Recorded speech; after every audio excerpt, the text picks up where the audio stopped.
What's up, y'all? It's your boy, y'all Beezy, and I'm just coming here to talk to y'all about my ball python I just purchased like 3 months ago, and and a lot of us when I first got my ball python, I was hearing a whole lot of stuff about what could and what should be done, what should you put in the tank, what you shouldn't put in the tank. Use a heating pad, don't use a heating pad. Use this type of bedding, don't use this type of bedding. Use a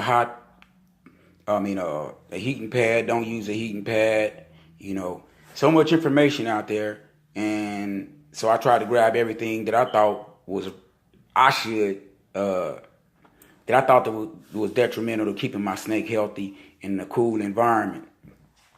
But it sort of got kind of redundant because especially what I found when it comes to a lot of snakes, when it comes to taking care of snakes or having a pet snake. There's a lot of agreements and disagreements, debate on what you should and shouldn't do. But I've come to understanding and the realization that all snakes are not the same. They might be snakes, but they got different personalities, if you can understand that. And so a lot of people don't have the money to buy the thermostat, the heating pad, and all the other accommodations that should be in a ball python enclosure.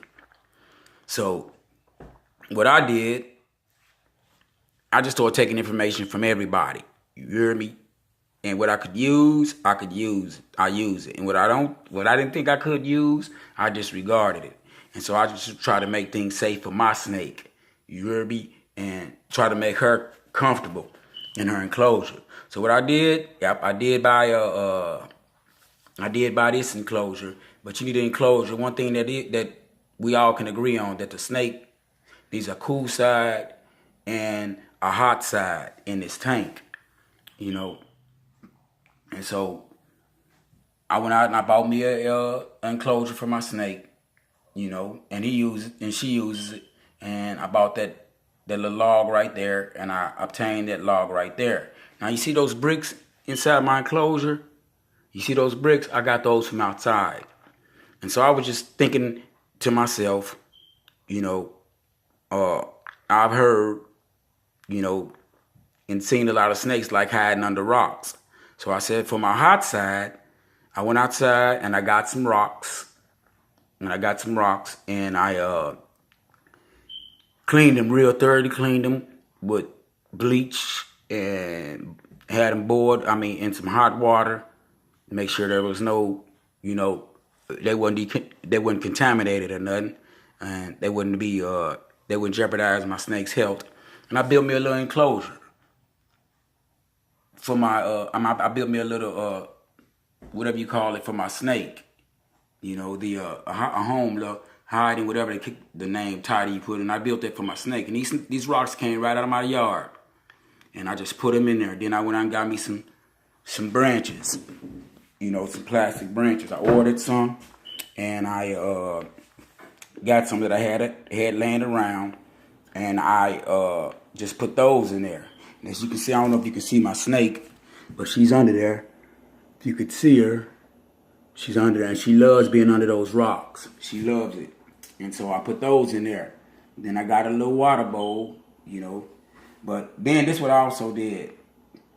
The temperature for a ball python should be at least 80 to 90, and the humidity should be, I think, like 90, 80 to 90. As you see, my humidity is right, and my temperature is right.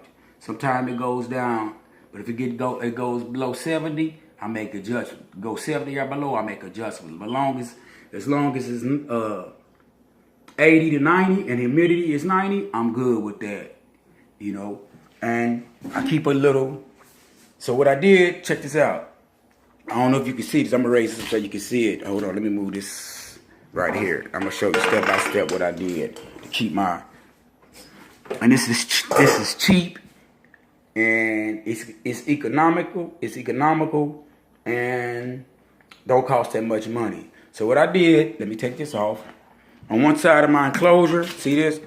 To keep the humidity, I lined it with plastic on this side. with some that Reynolds wrap plastic, and I taped it on there, and I left one side open. As you see, one side is open, and that's to keep the humidity in there. Then I got this one of my shirts, and I wet it down, and I put it over here, half over the plastic,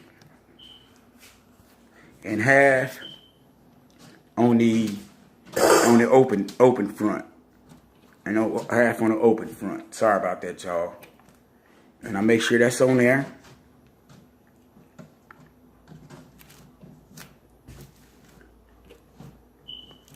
And I make sure that he has enough room to breathe. I'm sorry, y'all, if I'm getting off camera.